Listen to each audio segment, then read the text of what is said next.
Watch this video, then we'll talk.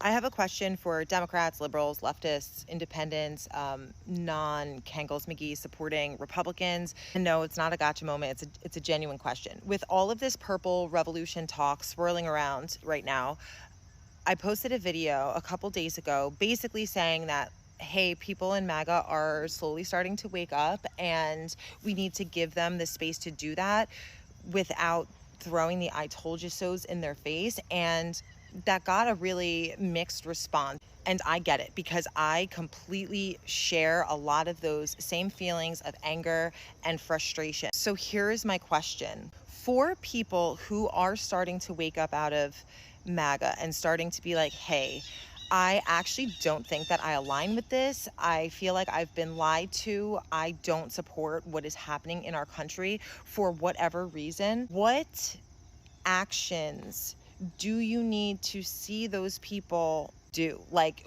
how can they put their money where their mouth is in your mind in order for you to feel like this isn't a complete farce? I agree that there needs to be some sort of accountability for their role in this because they have played like a major role in all of this. But what does that look like to you? What would you have to see them do or hear them do in order to be like, okay, let me put my armor down and see if we can work together in some way to switch the battle from the optics of left-right to the actual up-down. Like, let me join with my fellow ants against the grasshoppers. What does that look like to you?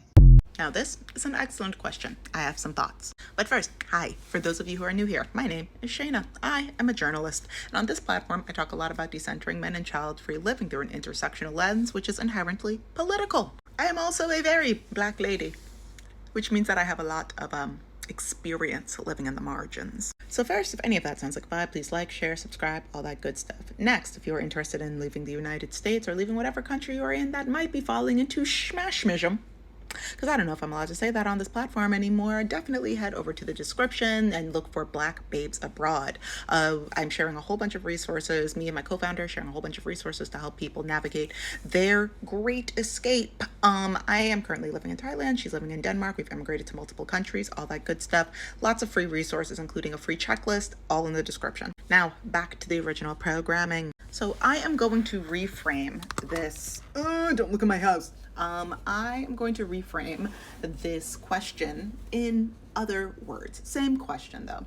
So let's say that you live in a house, right? And you share that house with a bunch of people. You don't all necessarily get along, and sure, there's a bunch of of your family members that have been murdered and slaughtered and their blood is smeared all over the foundations of this house. You know this, they know this. Some of the people that are in that house have benefited from the fact that your family has died, has been murdered, assaulted, all of those things for you guys to be living in this house together. And there's supposed to be like a peace agreement where it's like, oh my gosh, guys, this is all totally behind us. Now, let's also say that there are some house rules. Now, these house rules are also dependent on you shutting up and being a good little person in that house, knowing good and well that you smell something that's stinking, and it's reeking of iron.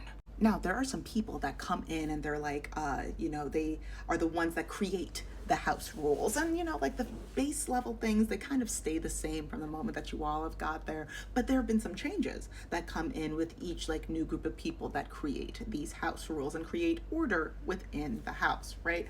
Like, okay, there's some of the little things like, okay, washing dishes, cleaning, all of that stuff, but all the way down to okay, income-wise, who's going to be getting how things are cut, who's allowed to use the bathrooms at certain times, all of that fun stuff. Now, recently, there has been a group of people that are like, okay, we are now going to be we're going to be holding some, house elections for who is able to be in charge of setting those rules, making sure schedules and all of that is in order.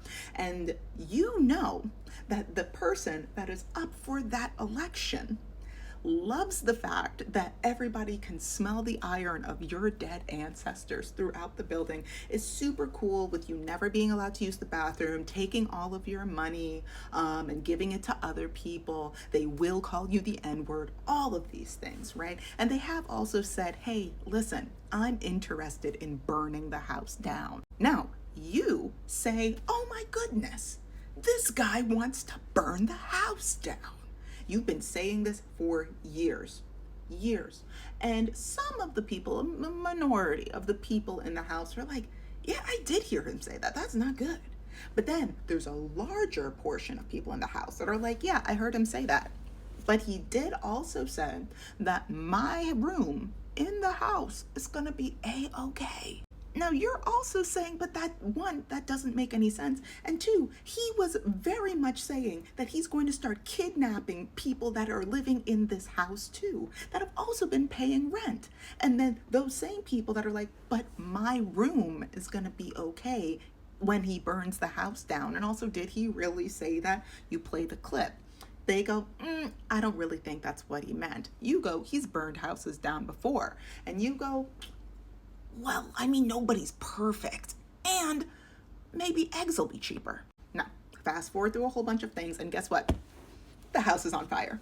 And not like a cute little fire, and not even like, oh no, it's like a grease fire in the kitchen. The entire house is burning.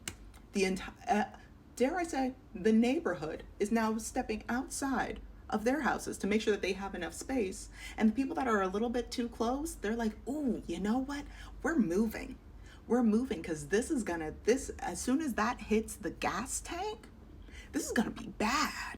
Now, all of the people that were inside of the house, including the people that were like, but what do you mean my room is burning in this house?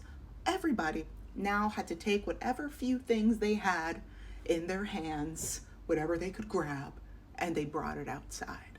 And now they're standing watching this giant orange and yellow popsicle that was once their house alight. All of their memories, all of the things that they held there, they were able to leave with what they could.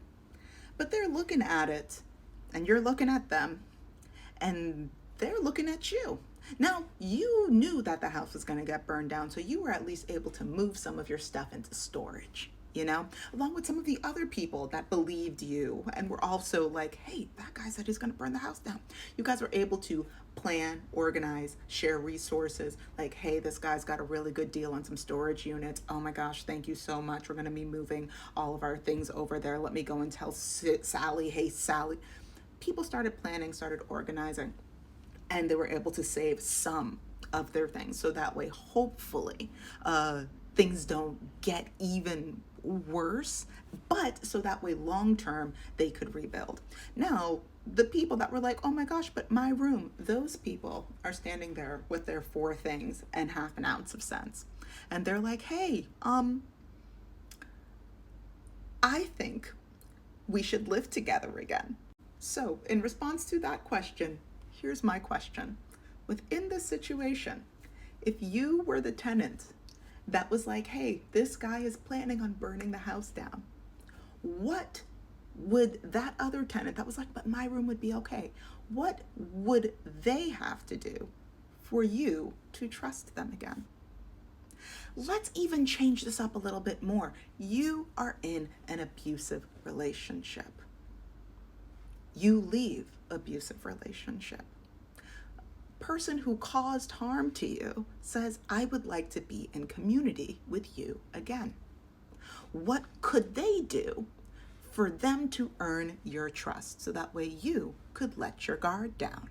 Now, personally, I think that we have seen far too many enemies to lovers. Oh, they're on 2 different sides of the war, fiction novels and sci-fi whatevers, where like people are able to reconcile and then create this deep sense of love. And it's a romance novel. I think we've seen far too much of that.